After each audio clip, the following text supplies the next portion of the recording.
நேற்று ஒரு அனாதை குழந்தை அப்பா அம்மா இல்லைங்கிறதுனால அவங்க வந்து அந்த குழந்தையை கொண்டு போய் பாதுகாப்பு மையத்துல கொடுக்குறாங்க. அங்க இருக்கக்கூடிய ஒரு குழந்தையை கால்களை கட்டி அங்க இருக்கக்கூடிய பாதுகாவலன் வந்து பாலியல் பலாத்காரம் பண்றாங்க. அண்ணா யூனிவர்சிட்டிக்குள்ள ஒரு பல்கலைக்கழகத்துக்குள்ள ஒரு பெண் ஒரு கல்வி எதுக்கு ஒரு பெண் கொடுக்கணும்? இந்த நிமிடம் வரைக்கும் யாரும் இந்த சாருங்கிறதுக்கான பதில் கிடையாது. பறக்க அவசரமாக அந்த வழக்கை முடிக்கிறார்கள். இன்னும் நீங்க சொல்ல போனீங்கன்னா சிறைக்குள்ளே கூட அவர் இந்த ஆட்சி முடியறதுக்குள்ள அவர் இறக்கப்படுவார். ஏன் இங்க ஒரு சரியான லீடராக இருந்தால் தனியார் பள்ளிக்கூடத்தை தடுத்து நிறுத்துங்க. இங்க தனியார் பள்ளிக்கு அளவு கிடையாது சொல்லுங்க. அரசு பள்ளியில் கொண்டு போய் சேர்க்கணும்னு சொல்லுங்க. அரசு பள்ளி எல்லாம் காலியா இருக்கு. இங்க இருக்கக்கூடிய பிவி ஸ்கூல்ல சேர்ப்போமா, வேளமான்ல சேர்ப்போமா, சாதாரண மனிதன் போய் சீட்டு வாங்குறதுக்கு வந்து அடிச்சிட்டு இருக்கான். புதுக்கோட்டையில ஒரு செய்தி போடுறாங்க, நீதிபதியுடைய குழந்தை அரசு பள்ளியில் கொண்டு போய் சேர்த்தது தமிழ்நாட்டில் செய்தியாக இருக்கிறது. 50 வருடத்துக்கு முன்னாடி நீதிபதி எந்த ஸ்கூல்ல படிச்சிருப்பாரு? இந்த கம்யூனிஸ்டுகளும் இந்த விடுதலை சிறுத்தைகள் கட்சிகளும் விஜய் தயாராக இருந்தார், ஒருவேளை விஜய் ஒரு தவறான முடிவு எடுக்கிறாரு, நாங்க தனித்துதான் நிற்போம் அப்படின்னு நினைச்சாருன்னா வைகோ கும்பல்லாம் போய் சேர்த்துக்கிட்டு கையை கோர்த்துக்கிட்டு திமுகவை காலி செய்வாங்க.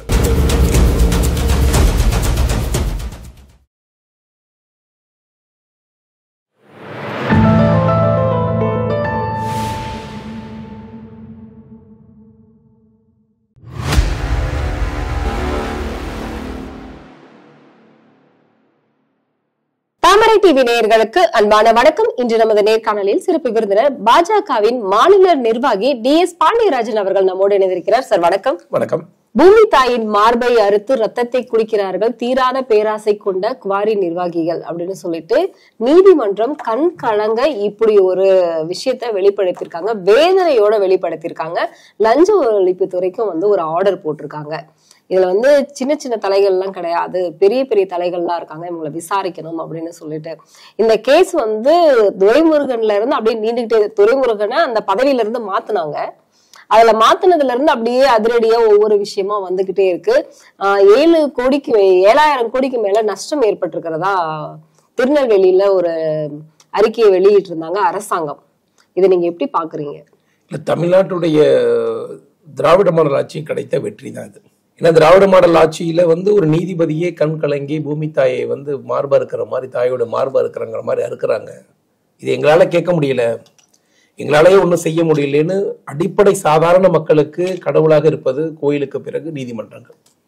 ஒரு சாதாரண மனிதன் தனக்கு ஒரு பாதிப்பு ஏற்படுதுன்னா சாமிகிட்ட கேட்கிறோம், அதுக்கப்புறம் நீதிபதிகளை தான் நம்புறாங்க. அந்த நீதிபதிகளே சுதந்திரமாக நீதி கொடுக்க முடியாத நிலையை சட்டம் ஒழுங்கை சீர்குலைச்சிருக்காங்க. இந்த மணல் அள்ளுவதாக இருக்கட்டும், இந்த கல்குவாரிகளாக இருக்கட்டும், இது எல்லாமே பாத்தீங்கன்னா திட்டமிட்டு ஒரு செக்டாராக தான் திமுக ஆட்சியில் நடந்துகிட்டு இருக்கு. இது அடிப்படையாக கடைசியாக ஒரு விஓ வந்து கையெழுத்து போடணும், அங்க இருக்கக்கூடிய பிரசிடண்ட் வந்து சைன் போடணும். ஒரு கிராமத்துல ஒரு கல்குவாரி வருது, ஒரு கிராமத்துல மணல் அள்ளுறாங்கன்னா இதை அரசாங்கம் தடுத்து நிறுத்துமான்னு கேட்டா தடுத்து நிறுத்தாது. எந்த அரசாங்கமும் தடுத்து நிறுத்தாது. அடிப்படை காரணம் அந்த கிராமத்தில் இருக்கக்கூடிய மக்கள் அதுக்கு துணை போகிறார்கள். பெரும்பாலான கிராமங்கள்ல ஒரு கிராமத்துல ஒரு இடத்துல மணல் அள்ளுறாங்கன்னா அங்க இருக்கக்கூடிய மக்கள் ஒரு கூட்டம் போட்டு இங்க எங்க ஊர்ல மணல் அள்ளக்கூடாதுன்னா முடியுமா? முடியாதா? கண்டிப்பா முடியும்ல. கிராம நிர்வாகத்தை விட கிராம சபையை விட வலிமையான சபை என்பது எதுவும் கிடையாது. அப்ப இந்த திமுக அரசாங்கம் முதல் பேட்டர்ன், இப்ப நீங்க சொல்றீங்க துரைமுருகனை மாத்தி இருக்கிறார்கள். துரைமுருகனை கனிம வளத்தில் கொள்ளையடித்ததற்காக அவங்க மாத்தல, வரவேண்டிய பங்கு தொகையை சரியாக கொண்டு வந்து சேர்க்கலைங்கிறதால மாத்திருக்காங்க. தனக்கு வரவேண்டிய பங்கு தொகையை நேரடியாக திமுக குடும்பத்துக்கு வரவேண்டிய பங்கு தொகையை துரைமுருகன் வாங்கி அங்கேயே அங்கீக்கிறாரு. அது தனக்கு வந்து சேரல. சரி, தனக்கிட்ட திருடன்லயே யோக்கியமா ஒரு அமைச்சர் இருக்கிற மாதிரி ரகுபதி அமைச்சர் இருக்கிறாரு, அவர்கிட்ட கொடுத்தோம்னா கனிம வளத்துல இருந்து கட்டிங் நமக்கு வந்துடும். அப்ப ஒரு கனிம வளத்தில் கொடுத்தா அவர்கிட்ட இருந்து கட்டிங் நமக்கு வரும் நினைக்கிறவர்கிட்ட இவ்வளவு காலம் வந்து சட்டத்துறை இருந்திருக்கு. இப்ப இந்த நீதிபதிகள்லாம் அழுகுறாங்கன்னா அதுக்கு அடிப்படை காரணம் எங்கேருந்து உருவாயிருக்கு? இந்த சட்டத்துறையோட லட்சணம் என்னவா இருந்திருக்கும் இதுக்கு முன்னாடி? ஏன்னா இதே சட்டத்துறையை பிடிங்கிட்டு கல்வித்துறையை கொடுத்திருந்தாங்கன்னா ஒரு யோக்கியமான மந்திரி சட்டத்துறையை சரி பண்ணிட்டாரு, கல்வித்துறை கொடுக்குறாங்கன்னு எடுத்துக்கலாம். அப்ப கனிம வளத்துறையை கொடுத்தா கரெக்டா நமக்கு மாமூல் வாங்கி கொடுத்துருவாரு ரகுபதியால, எந்த பிரச்சனையும் கிடையாது. ரகுபதி யோக்கியமானவர், யாருக்குன்னா திமுக குடும்பத்தில் இருக்கு. மக்களுக்கு யோக்கியமானவன் கேட்டா அவங்க எல்லாம் கிடையாது. செந்தில் பாலாஜி போலயா? ஆமா, அந்த மாதிரி செந்தில் பாலாஜி அடிச்சு புடுங்குவாரு, இவர் மெதுவா கேட்டு வாங்கி கொடுப்பாரு, அவ்வளவுதான். அவர் 100 ரூபாய் எடுத்தா 10 ரூபாய் எடுத்துக்குவாரு, இவர் 2 ரூபாய் எடுத்துக்குவாரு. இவருக்கு தொழில் தெரியும், நிதானமா எப்படி பண்ணணுங்கிறது.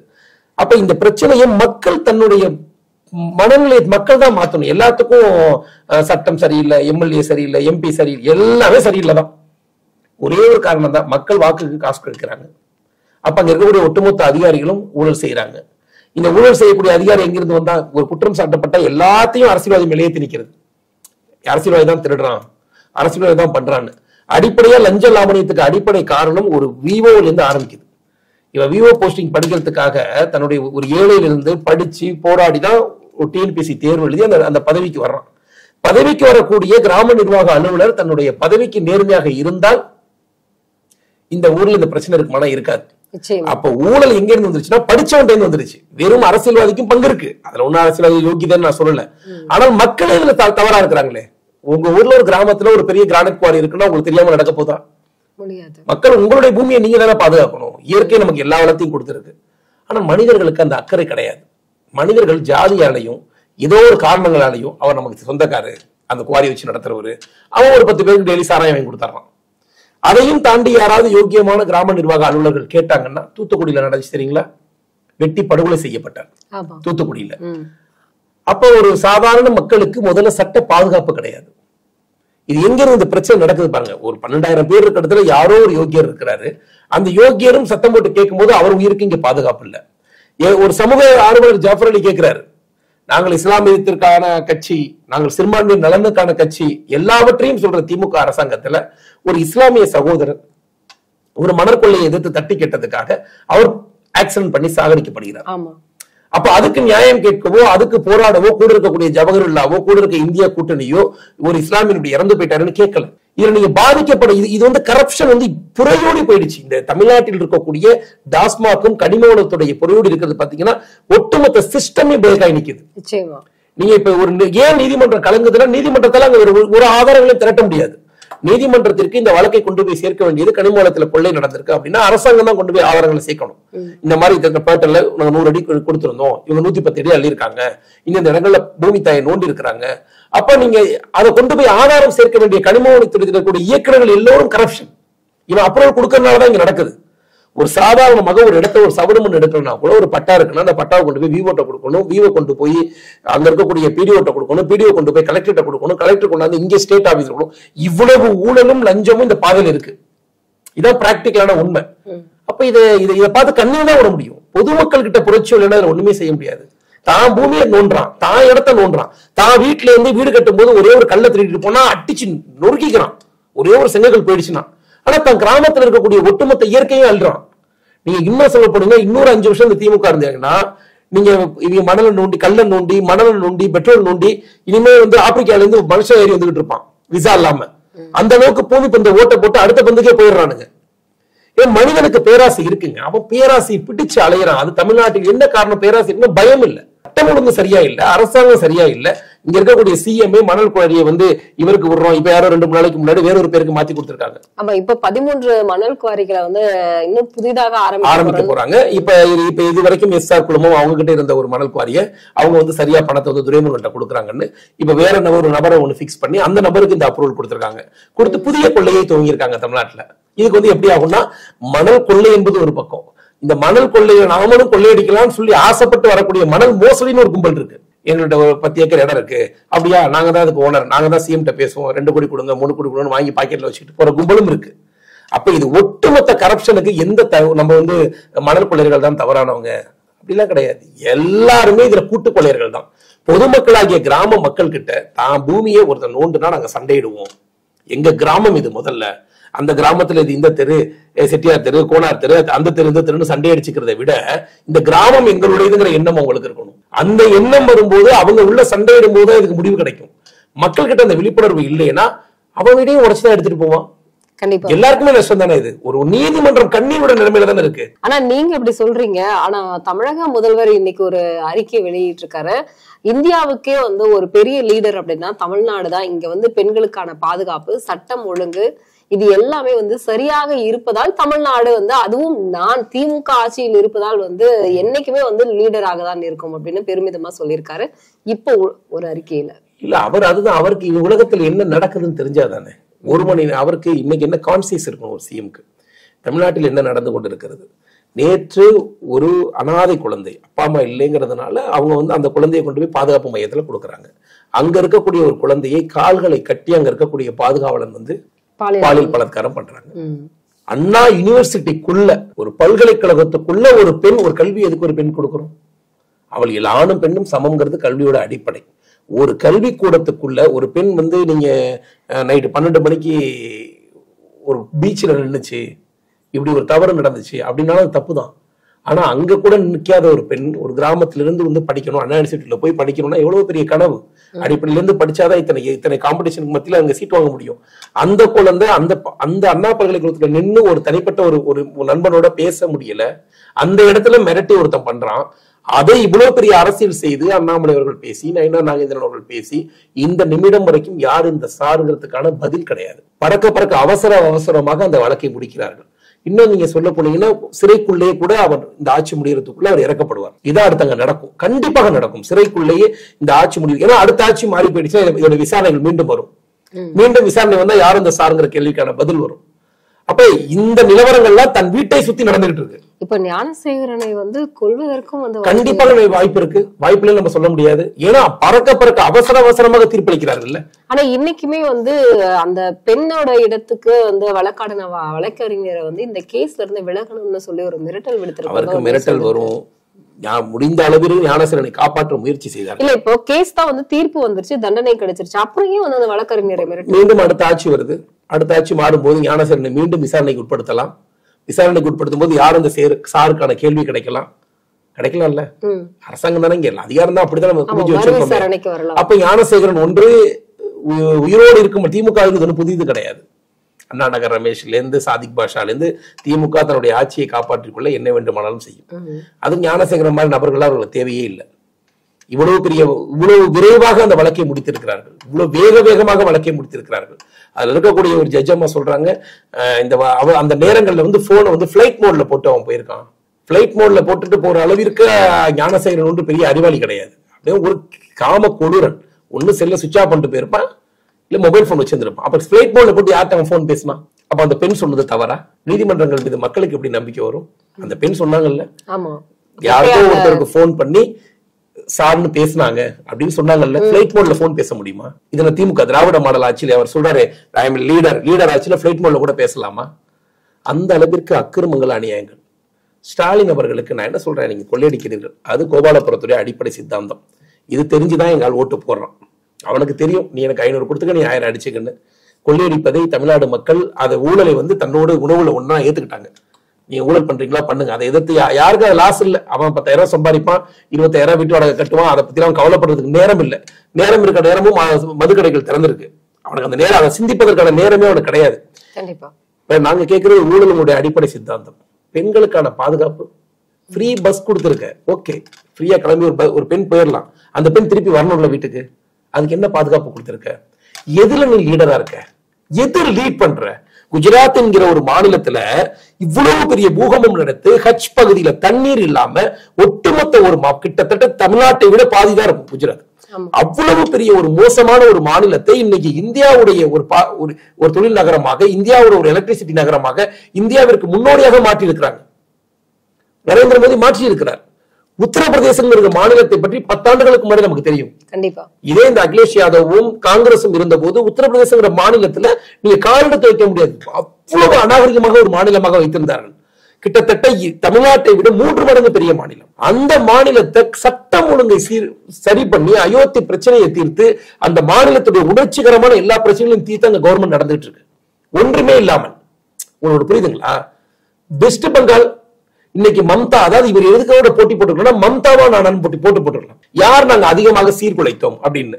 உங்களுக்கு ஒரு பிராக்டிக்கலான விஷயம் என்னன்னா, நமக்கு கடல் இருக்கிறது. ஏன் தமிழ்நாடு முன்னோடியாக இருக்கிறது? திராவிட ஆட்சியால் முன்னோடி கிடையாது.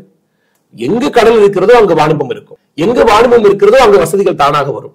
ஏன் அங்கிருந்து வெஸ்ட் பெங்கால் கல்கத்தால இருந்தக்கூடிய பிரிட்டிஷ்காரன் சென்னை துறைமுகத்தை எல்லா கட்டடங்களையும் கட்டி இங்க ஆபீஸா மெயின்டைன் பண்ணா? அவனுக்கு கடலடி பாதைக்கு இது பக்கம். சோ நமக்கு 50 வருடங்களுக்கு முன்னால் உத்தரப்பிரதேசத்துக்கோ மத்திய பிரதேசத்துக்கோ கிடைக்காத சில அதிர்ஷ்டங்கள் எல்லாம் நமக்கு கிடைச்சிருச்சு. நமக்கு இயற்கை இருக்கு. நமக்கு இருக்கக்கூடிய இயற்கை நாம யாரோட ஒப்பிடணும்? ஜப்பானை விட நாங்கள் வலிமையாகி விட்டோம்.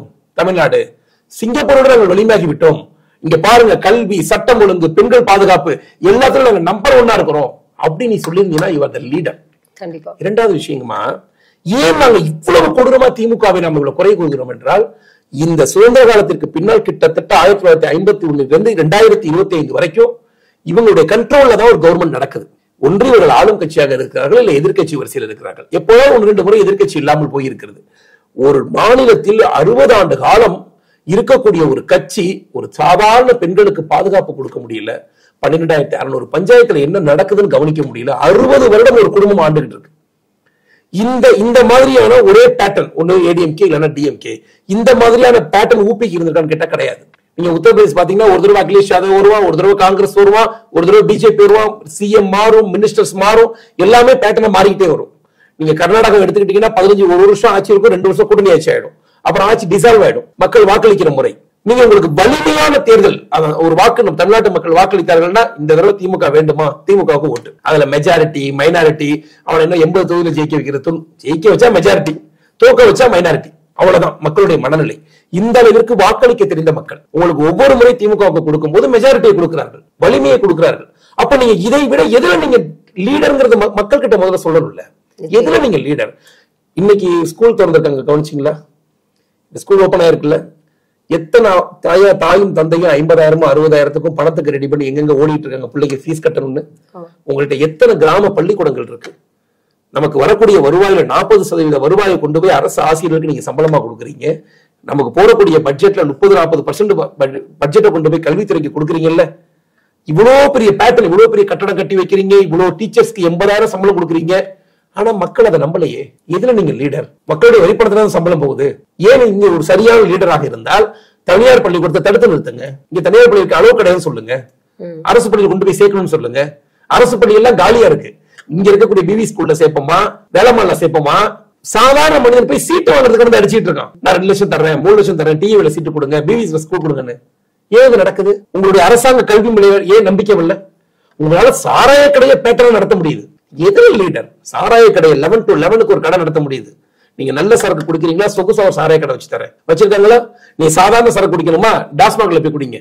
நீங்க நைட் 12 மணிக்கு பிளாக்ல குடிக்கணுமா, அதுக்கும் உங்களுக்கு அளவு உண்டு. இல்ல நீங்க ஏசி பார்ல குடிக்கணுமா, அதுக்கும் அளவு பண்றேன். எல்லாவற்றையும் சாராயம் விற்பதற்கு காக்க முடியுது இந்த லீடரால. இந்த லீடரால ஏன் அப்படி பள்ளிக்கூடங்களை நிர்வகிக்க முடியல? உணர்வு வேணும்ல. இருக்கக்கூடிய டீச்சர்ஸ்க்காக நீ கேட்கணும்ல. ஏன் ஸ்ட்ரென்த் கம்மியான ஒரு அரசாங்கம் கேட்கணுமா, கேட்க கூடாதாமா? கண்டிப்பா. நீங்க ஒரு வேலை செய்றீங்க, நீங்க ஒரு சேனல் வச்சு நடத்துறீங்க, தொடர்ந்து உங்களோட வியூஸ் 1000 வியூஸ் போகுதுன்னா எப்படி உங்களை வேலைக்கு வச்சிருப்பாங்க? உங்களை கொஸ்டின் பண்ணுவாங்கல்ல. அந்த கொஸ்டின் கூட இந்த அரசாங்கம் கேட்கலையே. சம்பளம் போனஸ் சண்டையிடும் போது சமாதானம் பண்றீங்கல்ல. எப்ப பார்த்தாலும் வருஷத்துக்கு ஒரு தடவை சம்பளம் வேணும், போனஸ் வேணும், சண்டை போடும்போது சமாதானம் பண்றீங்கல்ல. நீங்க இன்னும் கூட 20,000 சம்பளம் கொடுங்க. ஆனா ஏன் ரிசல்ட் வரல? ஏன் இந்த பகுதியில் இருக்கக்கூடிய தனியார் பள்ளிக்கூடத்துல 1000 பேர் படிக்கிறான், 100 பேர் படிக்கிறான், ஏன் கேட்கல? இதே நீங்க கேட்டிருந்தா நீங்க அந்த லீடர். ஒரு பள்ளியில ஒரே ஒரு குழந்தை மட்டும் தொடக்க பள்ளியில படிச்சு அவ்வளவுதான் இருக்கு. அந்த ஒரு குழந்தையும் யாருன்னா அதுக்கு இந்த வழியுமே இல்லாத குழந்தையா இருந்திருக்கும். அட்லீஸ்ட் ஒரு 500 ரூபாய் இருந்தா கூட வேற பள்ளிக்கூடத்துக்கு போயிடும். அந்த சூழல் கூட இல்லாத நிலைமையாக மாறி இருக்கிறது. அந்த டீச்சர்ஸும் வந்துட்டு இருந்த டீச்சர் கூட.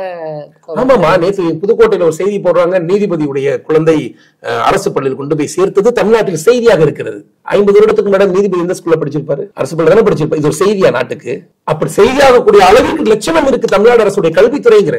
நீதிபதி அன்னைக்கு அரசாங்க படிச்சு நீதிபதி ஆனாரு, அதான கரெக்ட். அப்ப ஏன் செய்தி ஆகுது? நியாயமாக பார்த்தால் எல்லாரும் அரசு பள்ளியில தானே படிக்கணும், தனியார் பள்ளியில் கொண்டு போய் படிச்சாதான் செய்தி ஆகணும். அப்ப நீங்க எதுல சார் லீடர்னு எனக்கு தெரியல. இந்த லீடர் பண்றக்கூடிய நிர்வாகத்துல உதயநிதி ரசிகர் மன்ற தலைவர் அன்பில் மகேஷ் பண்ணக்கூடிய நிர்வாகத்துல கடந்த 10 நாட்களாக காமன் மேன், நடுத்தரமான மனிதன், வீட்டுல நகை இருக்கா, இடம் எதையாவது அடமான வச்சு ஓடிக்கிட்டு இருக்கான். ஒவ்வொரு பள்ளிக்கூடத்தை நோக்கி ஏன் ஓடுறான்? அந்த நிலையை எங்க உண்டு பண்ணீங்க? உங்களால செய்ய முடியாத அதை பிராக்டிக்கல் கேட்கிறோம். நீங்க எதை நிர்வாகம் பண்றீங்க? இந்த தமிழ்நாடு முழுவதும் மணல் கொள்ளை, நிர்வாகம், ஊழல், லஞ்சம், எதையுமே லஞ்சம் கொடுக்காம பண்ண முடியாது. நீங்கள் தமிழகத்தை ஒரு அடியாவது முன்னேற்றி வச்சு நியாயமாக தமிழ்நாடு முன்னேறி இருந்தால் நாங்கள் கேட்க போவதில்லை. ஏன்னா அந்த தமிழ்நாடு எனக்கு அவர் தானே செய்யும், எனக்கும் ஸ்டாலின் தான் செய்யும். நான் விருப்பப்படுகிறோனோ வாக்களிக்கிறோனோ இல்லையோ, எனக்கு ஸ்டாலின் தான் செய்யும். அவர் சரியான ஒரு விஷயம் நாங்க ஆதரிக்க போறோம். நீ சரியா எதை செய்தீர்கள்? உங்களுக்கு எதுவுமே தெரியலங்கிறத உங்களுக்கு குறை கூட சொல்லல. வாக்களித்த நாங்கள் முட்டார்கள். எங்கள் மக்கள் வாக்களிச்சுட்டான். அவன் வாக்களிச்சதுக்கு கரண்ட் பில் கட்டுறான். நீங்க போன வருஷம் எவ்வளவு, ஒரு 5 வருஷம் எவ்வளவு கரண்ட் பில் கட்டிருப்பீங்க உங்க வீட்டுக்கு? 300 ரூபாய் கட்டி. இன்னைக்கு எவ்வளவு கட்டுவீங்க? 2600 ரூபாய். 300 ரூபாயை 4 வருடத்துக்கு முன்னாடி கட்டிருக்கீங்க. 4 வருடத்துல 2600 ரூபாய் கரண்ட் பில் கட்டுறீங்க. உங்களுக்கு மாதம் 1000 ரூபாய் வருதா? ஆமா, அந்த காசு உங்களுக்கு வர்றது இல்ல.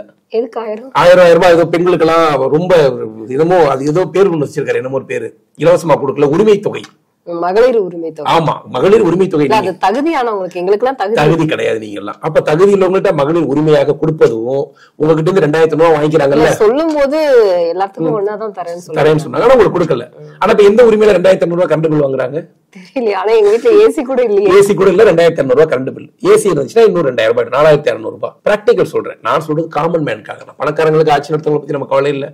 அவர் ஆட்சியில ஒரு லீடராக, சபரீசன் குடும்பத்திற்கு மிகப்பெரிய லீடராக இருக்கலாம். இன்பநிதிக்கு ஸ்டாலின் ஒரு பெரிய லீடராக இருக்கலாம். பரவாயில்ல, கலைஞரோட பெருசா கொள்ளையடிச்சு நம்ம அப்பா நமக்கு இவ்வளவு சேர்த்து வச்சிருக்காருன்னு. எளிய பிள்ளைக்கே ஒரு லீடரா? லீடர்ஷிப்னா Kamarajar leader, G K. Moopanar leader. பெரிய பவர்ல இல்லைன்னா கூட ஒட்டுமொத்த அரசாங்கத்தையும் தன் கண்ட்ரோல்ல வச்சுக்கிட்டு மத்தியில எதை வேண்டுமோ அதை வாங்கி தமிழகத்தை முன்னேற்றவர்கள் லீடர். புரட்சி தலைவி அம்மா இருக்கும்போது இந்த மாதிரி ஒரு ஞானசேகரனுடைய விபத்து நடந்தா என்னவாக இருந்திருக்கும்? அவர் உயிரோட இருந்திருப்பாரா? யார் லீடர்? லீடர் முதல்ல என்னன்னு தெரியுதா ஸ்டாலினுக்கு? லீடர்னு யாருன்னு தெரியணும்னா முதல்ல புரட்சி தலைவி அம்மாவுடைய போட்டோ வீட்டுல மாட்டி லீடர் என்றால் இப்படித்தான் இருப்பாங்கன்னு பாக்கணும். இன்னைக்கு இறந்து போய் 7 வருடங்கள் ஆயிற்று. இன்னைக்கு பிறக்கிற குழந்தை கூட மனசுல நினைக்குது அம்மா இருக்கிற காலத்துல நம்ம பிறக்கலையே. லீடர். அமித்ஷா அவர்கள் மதுரைக்கு வந்துட்டு போனாரு. மதுரைக்கு வந்துட்டு போனதுக்கு அப்புறம் 1000 கோடி தான் ஊழல் நடந்திருக்குன்னு நமக்கு ஒரு நியூஸ் வந்துச்சு. அதுக்கு கோர்ட்டும் தடை விதிச்சிருந்தாங்க. ஆனா 37,750 கோடி ஊழல் நடந்திருக்கு டாஸ்மார்க்ல அப்படின்னு அமித்ஷா அவர்கள் வாக்குறுதிகளை வச்சு சேலஞ்ச் பண்ணலாமா அப்படிங்கிற மாதிரி எல்லாம் நிறைய விஷயம் கேட்டிருந்தாங்க. இதுக்கு திமுக முன்னாடி ஆலோசனை கூட்டம் போட்டுட்டாங்க. இந்த 37,000 கோடி அவர் கரெக்டா அத மென்ஷன் பண்ணி சொல்லியிருக்காரு. உண்மையாலுமே இதுக்கு அடுத்தது என்ன நடக்கும்? டாஸ்மார்க்ல எல்லாரோடைய கேள்வி அதுதான். இல்ல, நியாயமாக அது 37,000 கோடி ரூபாய் இருக்கிறதுக்கான வாய்ப்புகள் இருக்கிறது. ஒரு சாதாரண மனிதர், இப்ப நானே ஒரு நெறியாளரா சொல்லணும்னா அவங்க ஏதோ உளர்றாங்க, ஏதோ தெரிஞ்சதை கதை விடுறாங்கன்னு சொல்லுவாங்க. ஒரு உள்துறை அமைச்சர் கணக்கோட சொல்லும் பொழுது, உள்துறை அமைச்சர் மேல எதை எடுத்தாலும் எதிர்த்து நிற்கக்கூடிய சட்ட நெறியோடு இருக்கிறோம் திராவிட மாடல். வில்சன் பாத்தீங்கன்னா கவர்னருக்கு அதிகாரத்தை எல்லாம் மாத்திட்டாருன்னு விளம்பரம் பண்ணிட்டு சுத்தினாங்கல்ல. அதே வில்சனை வைத்துக் கொண்டு தைரியம் இருந்தால் டிஃபர்மேஷன் கேஸ் போட சொல்லுங்க ஹோம் மினிஸ்டர் மேல. 32,000 கோடி ரூபாய் என்று எங்கள் அரசு மீது வீண். நாங்க சொல்றோம் கணக்கு. இப்பதான் ராகுல் காந்திக்கு ஒரு சம்மன் அனுப்பிச்சிருந்தாங்க. இப்போ சம்மனுக்கு கோர்ட்ல ஆஜராகலன்னா கைது நடவடிக்கை. அமித்ஷாவை பேசுனதுக்காக தான். ஆமா, நாங்க வழக்கு தொடுக்கிறோம்ல, நீங்களும் வழக்கு தொடுத்துங்க. நான் என்ன கேக்குறேன், 1 கோடி பாட்டில் அந்த மாதிரி ஸ்டாலினையும் வழக்கு போட சொல்றீங்களா? போடுங்கிறோம். போட்டு அமித்ஷா கைது பண்ணுங்க தப்பா இருந்தா. உங்க அரசாங்கத்தின் மேல சொல்லிருக்காருல எங்க ஹோம் மினிஸ்டர், தைரியம் இருந்தா செய்யுங்க. நான் என்ன சொல்றேமா, ஒரு நாளைக்கு 1 கோடி பாட்டில் சேல்ஸ் ஆகுது. இந்த 1 கோடி பாட்டிலுடைய ஊழல் எங்கிருந்து துவங்குதுன்னா, இவங்க ஒரு 30 ரூபாய்க்கு ஒரு குவார்ட்டர் வாங்குறாங்கன்னா மக்கள் கிட்ட கொண்டாந்து 150 ரூபாய்க்கு விற்கிறாங்க. இந்த 30 ரூபாய்க்கோ 40 ரூபாய்க்கோ இந்த குவார்ட்டர் வாங்குறதுக்கு முன்னாடி ஒரு 10 ரூபா 15 ரூபா ஒட்டுமொத்தமா யாருடைய கண்ட்ரோல் இருக்கு? Jagath Rakshakan company, T R Baalu company, Kanimozhi company, இவங்களுடைய மொத்த கம்பெனி தான் சப்ளை பண்றாங்க இந்த 1 கோடி பாட்டிலையும். இந்த 1 கோடி பாட்டிலையும் நீங்க ஒரு நாள் அவங்க சப்ளை பண்றத ஒரு 50% லாபம் வச்சுக்கிட்டா கூட ஒரு நாளைக்கு ஒரு 20 கோடி ரூபாய் 25 கோடி ரூபாய் இந்த கம்பெனி நிறுவனங்கள் கொள்ளையடிக்குது. இல்ல, கனிமொழி அவர்களும் இந்த மாதிரி டாஸ்மாக். ஆமா, டாஸ்மாக் வச்சிருக்காங்க. கால்ஸ் ஃபேக்டரின்னு வச்சிருக்காங்க. இப்ப அவங்க தானே தூத்துக்குடியில சொன்னாங்க. அது தூத்துக்குடியில சாராயத்தினால நிறைய விதவைகள் இருக்கிறது தூத்துக்குடியில. இது இருக்கிறது புதுக்கோட்டையில. அதுக்கும் அவங்களுக்கு சம்பந்தம் இல்லை. அது ஒரு நாடு, இது ஒரு நாடு. அவங்களுக்கு நாடு இல்ல சார். அப்படிதான் தமிழ்நாடு மக்கள் அப்படிதான் நினைச்சுக்கிறாங்க. அவங்க தூத்துக்குடியில தானே அதை பேசுறாங்க, புதுக்கோட்டையில பேசல. இல்ல, சாராய ஆலை அவங்களே நடத்திட்டு, சாராய ஆலை டிஆர் பாலு, ஜெகத் ரட்சகன், கனிமொழி, இங்க எல்லாரும் சேர்ந்து நடத்துறாங்க. ஒரு நாளைக்கு நடக்கக்கூடிய 1 கோடி ரூபாய், 1 கோடி பாட்டில் ஒரு 30 ரூபாய் சம்பாதிச்சாங்கன்னா தினசரி 30 கோடி சம்பாதிக்கிறாங்க. அதுவே மாசம் 1000 கோடி, வருஷத்துக்கு 12,000 கோடி. இந்த 6 வருஷத்துக்கு அதை நீங்க கணக்கு பண்ணீங்கன்னாலே 48,000 கோடி ரூபாய் வந்துருது. சரிங்களா? இது நடக்கக்கூடிய சம்பாத்தியத்தை நான் சொல்ல, இது நடக்கக்கூடிய ரேட்டை கோட் பண்றது, இவங்க ரேட்டை முன் வைக்கிறது. 10 ரூபாய்க்கு தயாரிக்கிறத 40 ரூபாய்க்கு இவங்க நினைச்சா வாங்கலாம், 50 ரூபாய்க்கு நினைச்சா வாங்கலாம். நேரடியாக அரசாங்கமே தயாரிச்சா அதை 10 ரூபாய்க்கு தயாரிக்கலாம்ல. அது செய்ய மாட்டாங்க. நீங்க அரசாங்கம் வியாபாரம் பண்ணாலும் நடத்தாது. நீங்களே தயாரிங்களே, தயாரிச்சு 150 ரூபாய்க்கு விற்கிற சாராயத்தை 100 ரூபாய்க்கு கொடுங்களேன், குடிக்கிறது முடிவாகி போச்சு. அப்புறம் இதுல இருந்து வரக்கூடிய ரிட்டர்ன் பாட்டில் ஒரு நாளைக்கு 1 கோடி பாட்டில் ஃப்ரீயா போய் சேருது. அதுல பேக்கிங்கே வாங்கிட்டு பார்சல் வாங்கிட்டு போறேன். ஒரு 30 லட்சம் பேர் இருந்தா கூட 70 லட்சம் பேர் பாட்டில் வாங்கி அங்கேயே போட்டு போறான். அந்த பாட்டில் கேவலமா இன்னைக்கு ஒரு 2 ரூபா 3 ரூபா விலை போனா கூட அதுல ஒரு நாளைக்கு 2 கோடி ரூபாய் ஊழல் நடக்குது. அப்புறம் அந்த பாட்டில் மூடி இதெல்லாம் சிறியதாக தெரியும் பார்ப்பதற்கு. இதெல்லாம் ஒரு வருமானமான, எந்த டஸ்ட்பின்ல யாரும் போறது இல்ல. அந்த அட்டைப்பெட்டி, இவங்க அட்டைப்பெட்டி ஒரு நாளைக்கு 1 கோடி பாட்டில் போகணும்னா 48 பாட்டில் ஒரு பெட்டியில இருக்குன்னா அதுக்கு தேவையான பெட்டி, அந்த பெட்டியை வாங்குறதுல ஊழல், அது திருப்பி எடுத்துக்கல ஊழல். அப்புறம் பாட்டிலுக்கு 10 ரூபா தினசரி, 1 கோடி ரூபாய் பாட்டிலுக்கு டெய்லி 10 ரூபா. அதுல ஒரு குப்பையில கூட காசு, எதை தொட்டாலும் காசு. 1 கோடி பாட்டில் டெய்லி விற்கிறதுக்கு 10 ரூபாய் கூட. அப்ப தினசரி 10 கோடி. அதை நீங்க கணக்கு பண்ணீங்கன்னா ஒரு வருஷத்துக்கு 3600 கோடி ரூபாய். அதை 5 வருடத்துக்கு கணக்கு பண்ணுங்க. என்னை பொறுத்தவரை அமித்ஷா மிக குறைவாக சொல்லியிருக்கிறார். 32,000 கோடி ரூபாய் ஊழல் என்பது ஏதோ ஒரு ஆதாரத்தை வச்சு சொல்லியிருக்காரு. பிராக்டிக்கலா நீங்க ஊழலை கணக்கு பண்ணீங்கன்னா ஒரு மாதத்திற்கு எவ்வளவு குறைவாக வைத்தாலும் 5000 கோடி ரூபாய் ஊழல் இருக்கு. எப்படி அரசாங்கம் நடக்குது? அவர் அதுல லீடர் தாங்க, ஸ்டாலின் லீடர் தான். சாதாரண டாஸ்மாகை நடத்தி கூட 2000-3000 கோடி ரூபாய் கொள்ளையடிக்க முடியும் மாதம் ஒரு லீடரா தான் இருக்காரு. இந்த அறிவு கலைஞருக்கே இருந்தது கிடையாது. கலைஞர்ல இவ்வளவு அறிவாளி கிடையாதுங்க. கலைஞருக்கு இத்தனோண்டு ஈவு இறக்கம் இருக்கும். எதை செய்தாலும் எங்கள் மண்ணை சார்ந்தவர் என்கிற பெருமை எங்களுக்கு இருக்கு. அந்த மனுஷன் சர்க்கரை திருடுற அளவுக்கு தான் திருடுவாரே தவிர இவங்க எறும்பையே சேர்த்து திருடிடுவாங்க. அவங்க சர்க்கரை மேல திருட்டு எறும்பு மேல பழி போடுவாங்க. இவங்க எறும்பையே சேர்ந்து தின்னுட்டு வேற யார் மேலே பழி போடுறவங்க. அந்த சாக்கு திருந்துச்சுன்னு சொல்லக்கூடிய அறிவாளிகள். அதுல லீடரா தான் ஸ்டாலின் இருக்கிறார். இப்படி ஒவ்வொரு துறை சார்ந்தும் இன்னைக்கு ஊழல். இதெல்லாம் நான் சொல்வதெல்லாம் பிராக்டிக்கல், சாதாரணம். எங்க போய் பார்த்தாலும் மக்களுக்கு எல்லாருக்கும் தெரியும். அரசாங்கம் அப்படிதான் இருக்கு. இன்னைக்கு கூட்டணி கட்சிகள்ல இருக்கக்கூடிய கம்யூனிஸ்ட் கட்சி திமுக கூட்டணி நாங்கள் இல்லாமல் வெல்ல முடியாது வருகிற ஆட்சின்னு சொல்லியிருக்காங்க. திரும்ப அவர்களும் அப்படிதான் சொல்லியிருக்காரு. இப்போ அமித்ஷா சொல்லியிருந்தாரு கூட்டணி ஆட்சி அப்படின்னு சொன்னாரு. அதை நாங்கள் வரவேற்கிறோம், கூட்டணி ஆட்சி தான் அப்படின்னு 2026 அதை வழிமொழிகிறோம்னு திரும்ப அவர்களும் சொல்லியிருக்காரு. இப்ப கூட்டணி கட்சிகள் எல்லாமே அவங்களுடைய பலமா இல்ல திமுகவுக்கு ஆதரவா இல்ல சீட் கேட்கறதுக்காகவா இல்ல பணத்தை அதிகமா வாங்குறதுக்காகவா? கம்யூனிஸ்டுகளை பொறுத்தவரை நாம் மிகவும் ரசிக்கக்கூடிய ஒரு கட்சி. அந்த கட்சிக்கு போன தடவை கொடுத்த 25 கோடி ரூபாய் முடிந்து போயிருக்கும். ஏன்னா போன தடவை அந்த கட்சியில இருந்து தலைவராக இருந்து பணம் பெற்றவர் இன்னைக்கு இருக்கிற சண்முகம் ஐயாவுக்கு கொண்டு போய் பங்கு கொடுத்துருப்பாருன்னா கொடுத்துருக்க மாட்டாரு. தலைவர்கள் மாறிட்டாங்க, காசு முடிஞ்சு போச்சு, எங்க பங்கு எங்கன்னு கேட்கறாங்க. அவ்வளவுதான் ஷார்ட். திருமாவளவனை பொறுத்தவரை கட்சியையும் அம்பேத்கரையும் அடமான வைத்து எத்தனையோ ஆண்டுகளை விசிக அதாவது எங்களுடைய தலைவர் கட்சிராஜா சொல்வது போல விழுப்புரம் சிதம்பரம் கட்சி இனி விழுப்புரம் சிதம்பரத்தில் கூட ஜெயிக்காது. ஓனாய் ஆட்டுக்குட்டிக்கு அழுவது போல பாமகவை நினைத்து விசிக தலைவர் திருமாவளவன் அவர்கள் அழுது கொண்டிருக்கிறார். அந்த கூட்டணி, இந்திய கூட்டணி என்பது தமிழகத்தை கொள்ளையடிப்பதில் கமிஷன் கூட்டணி. அது எவ்வளவு சம்பாதிக்கிற எனக்கு பங்கு கொடுங்கிறது. நம்முடைய தேசிய ஜனநாயக கூட்டணி என்பது தமிழகத்தை காக்கக்கூடிய கூட்டணி. அவர்கள் ஒன்லி கலெக்ஷனுக்காக கூட்டணி. இது எலெக்ஷன் கூட்டணி. கூட்டணி ஆட்சி என்று சொல்வது கூட தேசிய ஜனநாயக கூட்டணியுடைய ஆட்சி என்கிறதான் சொல்லுகிறார். சரிங்களா? அதிமுக ஆட்சியில பங்கு கொடுங்க, எடப்பாடி அவர்களை எங்களுக்கு துணை முதலமைச்சராக எங்கள் கட்சிக்கு கொடுங்க, 2 மந்திரி கொடுங்க. எந்த பேரத்திலும் முதலில் பாரதிய ஜனதா கட்சி ஈடுபடவில்லை. அண்ணா திராவிட முன்னேற்ற கழகத்தின் எடப்பாடி தான் முதல்வர் என்பதை தெளிவாக பாரதிய ஜனதா கட்சியுடைய தொண்டர்களும் எங்களுடைய தலைவர் நயினார் நாகேந்திரன் அவர்களும் இருக்கிறார். எங்களுடைய நோக்கம் தமிழகத்தை இந்த காட்டாட்சி செய்யக்கூடிய இந்த குடும்பத்திலிருந்து காப்பாற்ற வேண்டும். அதுக்குத்தான் பிஜேபி இதுல பெரியாளா அதிமுக பெரியாளாங்கிறதுல எங்க நோக்கம் கிடையாது. எடப்பாடி ஏற்கனவே முதல்வராக இருந்தவர். அண்ணா திராவிட முன்னேற்ற கழகத்திற்கென்று ஒரு அடிப்படை இருக்கிறது. அதிமுக என்பது வலிமையான இயக்கம் தான். அதோடு இருந்து கொண்டு இன்னைக்கு அதிமுக வெல்வதற்கு பாஜகவும் தேவை என்கிற நிலையை பாராளுமன்ற தேர்தலில் எங்களுடைய தலைவர் அண்ணாமலை கொண்டு வந்திருக்கிறார். வெறும் அண்ணா திராவிட முன்னேற்ற கழகம் பாஜக இல்லைன்னா நம்ம ஜெயிக்க முடிகிற நிலை இல்லைங்கிற யதார்த்தத்தை புரிந்து கொண்டார்கள். பொதுமக்கள் நினைப்பது என்னன்னா அதிமுகவும் பாஜகவும் சேர்ந்து இருக்கணும். அதிமுக தலைவருடைய கருத்தோ பாஜகவுடைய கருத்தெல்லாம் கிடையாது. Amit Shah ji very simple. மக்கள் என்ன நினைக்கிறாங்க? எல்லோரும் பேசிய வார்த்தை, அதிமுகவும் பிஜேபியும் ஒன்று சேர்ந்திருந்தா ஒரு 10 எம்பி ஜெயிச்சிருப்பாங்க, இல்ல ஒரு 30 எம்பி ஜெயிச்சிருப்பாங்க. எல்லா மக்களும் நினைக்கிறாங்க. மக்கள் விருப்பத்துக்கு தான் கட்சி. இங்க ஒண்ணும் யாருடைய ஆணவத்துக்கும் நம்ம நினைக்கிறதுக்கெல்லாம் இங்க கட்சி கிடையாது. மக்கள் நினைக்கிறாங்க. அமித்ஷாஜி அதை யோசிக்கிறார். எடப்பாடி அவங்களெல்லாம் மக்களை புரிந்து கொள்ளாமையா இந்தியா முழுவதும் ஆட்சியில் அமர்த்தி கொண்டிருப்பார் அமித்ஷா? அவருக்கு தோணாது பாஜக நேரடியாக நின்றால் நன்றாக இருக்கும், ஏடிஎம்கே தனியா நின்று போகுது, நாம இருந்து ஆட்சியை பிடிச்சலாம் தெரிஞ்சு அப்படி ஒரு வாய்ப்பு இருந்து அதிமுக கூட இணைகிறோமா? இல்ல அப்படி ஒரு வாய்ப்பு எடப்பாடிக்கு இருந்து எங்க கூட இணைகிறாரா? அதுவெல்லாம் கிடையாது. பொதுமக்கள் பாஜகவும் எடப்பாடியும் ஒன்றாக இருக்க வேண்டும். மத்திய அரசினுடைய அத்தனை திட்டங்களும் இந்த 4 ஆண்டுகளாக பெறுவதற்கு எந்த முயற்சியையும் திமுக அரசு செய்யல. ஒவ்வொரு முறையும் தன்னை காப்பாற்றிக் கொள்வதற்கும் தன்னுடைய விளம்பரத்திற்காகவும் சோனியா காந்தி காலையில் ஒரு காஃபி கொடுக்கிறது, மோதியை போய் பார்த்துட்டு தன்னுடைய கூட்டணிய கட்சிகளை பற்றியே கவலைப்பட்ட ஸ்டாலின் அவர்கள் ஒருபோதும் தமிழக மக்களை பற்றி கவலைப்படல. கண்டிப்பா இன்னைக்கு போய் எனக்கு ஒரு வந்தே பாரத் கொடுங்க, இந்த ஊருக்கு இந்த கிராமத்துக்கு வந்தே பாரத் கொடுங்க, எனக்கு இங்க இருந்து ட்ரெயின் கொடுங்க, ஏதாவது கேட்டாங்க. பாராளுமன்றத்துக்கு 39 பேர் அனுப்பிச்சு வச்சிங்கல்ல, இவன் என்னைக்காவது ஒரு நாள் தமிழகத்திற்கு இன்னும் ரயில்களை அதிகப்படுத்துங்க, எங்களுக்கு கேந்திரிய வித்யாலயா பள்ளிக்கூடம் வேணும், நவோதயா பள்ளிக்கூடம் தமிழ்நாட்டுக்கு வேணும், இன்னும் மத்திய அரசுடைய ஸ்கீம் கொண்டு போய் சேரணும், எங்கேயாவது சண்டையிட்டார்களா? அற்ப சண்டைகள். ராகுல் காந்திக்கு சப்போர்ட்டா கருப்பு சட்டையை போட்டு கிழிச்சிட்டு வந்தாங்க. ஆனா நாம அவங்களதான் 39 பேர் அனுப்பிச்சு வச்சோம். அப்ப பிராக்டிகலாக மக்களுடைய விருப்பத்திற்கு ஏற்ப கூட்டணியாக தேசிய ஜனநாயக கூட்டணி இருக்கிறது. கூட்டணி ஆட்சி என்கிற வார்த்தையே அது மக்களுடைய கூட்டணி ஆட்சி தான். யாரும் ஒன் மேன் ஆர்மி எல்லாம் கிடையாது. மக்கள் தான் கடவுள். மக்களுடைய கூட்டணி ஆட்சி அடுத்த 2027 நடக்க போகுது. கம்யூனிஸ்டுகளை பொறுத்தவரையும் விடுதலை சிறுத்தைகள் கட்சியை பொறுத்த வரைக்கும் அதிமுக கூட்டணி இணைவதற்கான கதவுகள் மூடப்பட்டுருச்சு. அவங்க இங்க வந்து இணையறதுக்கான வாய்ப்பு இல்லை.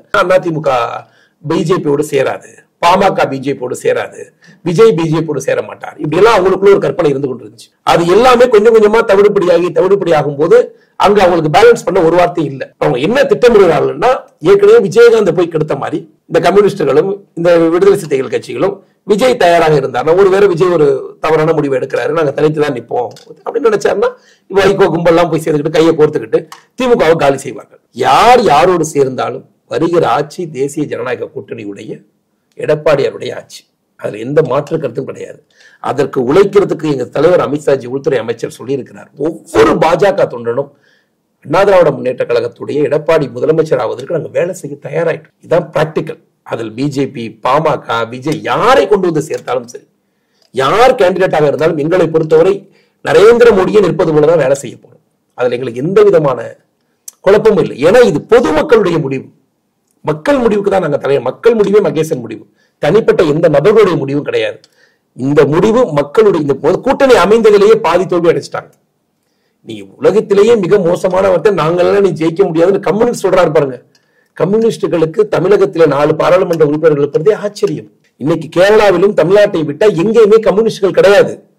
கம்யூனிஸ்டுகள் அகில இந்திய கட்சி என்கிற அடையாளத்திலிருந்து இழந்து விட்டது. இந்த கம்யூனிஸ்டுக்கான அகில இந்திய கட்சி இப்ப கிடையாது. இவன் போய் டெல்லியில ஆபீஸ் வச்சுக்கிறதுக்கும் கட்சி வச்சுக்கிறதுக்கும் யோகியதை கிடையாது. இந்தியாவிலேயே அதிக முறை நோட்டாவுக்கு கீழே வாங்கக்கூடிய வேட்பாளர்கள் இருக்கக்கூடிய கட்சியாக கம்யூனிஸ்ட் வந்துடுச்சு. கம்யூனிஸ்ட் சித்தாந்தத்தை கம்யூனிஸ்ட் தலைவர்கள் திமுக போன்ற கட்சிகளோடு கூட்டணி சேர்ந்து அழித்து விட்டார்கள். சித்தாந்தம் துவங்கப்பட்ட போது நல்லா இருந்துச்சு. ஆனால் அந்த சித்தாந்தம் முழுக்க முழுக்க முழுக்க மக்களை சாகடிக்கக்கூடிய நாடகமாகவும் உண்டியல் குலுக்குவதற்கும் எலெக்ஷன் என்பதை அவர்கள் மக்களுக்கான தேர்தலாக இல்லாமல் தனக்கு எவ்வளவு கலெக்ஷன் கிடைக்குங்கிற நிலைக்கு வந்ததுக்கு பிறகு கம்யூனிஸ்டுகள் இறந்து விட்டார்கள். அந்த கம்யூனிஸ்டுகள் இப்போது கிடையாது. சும்மா அவங்களுக்குள்ள சண்டை போட்டு சலசலப்பு பண்ணி தினசரி, ஏன்னா பாமகவுடைய செய்தி தினசரி ஹெட்லைனா போயிட்டு இருக்கு. மதுரைக்கு அமித்ஷா வந்தாருன்னா அவருடைய செய்தி டெய்லி ஹெட்லைனா போகுது. எடப்பாடியார் பேசுறாருன்னா அது போகுது. இப்போது இந்திய கூட்டணிக்கு செய்தி கிடையாது. அவங்களுக்குள்ள ஏதாவது ஒரு சண்டை கிண்டே போட்டு செய்திகளுக்காக போராடி கொண்டிருக்கிறார்கள். வெற்றி செய்திகளும் விளம்பர செய்திகளும் எதிர்க்கட்சி வரிசையில் கூட அவர்களை அமர வைக்காது. இது மக்கள் கூட்டணி, இது தெய்வத்தோடு சேர்ந்த கூட்டணி. இந்த கூட்டணி வெற்றி பெறும்.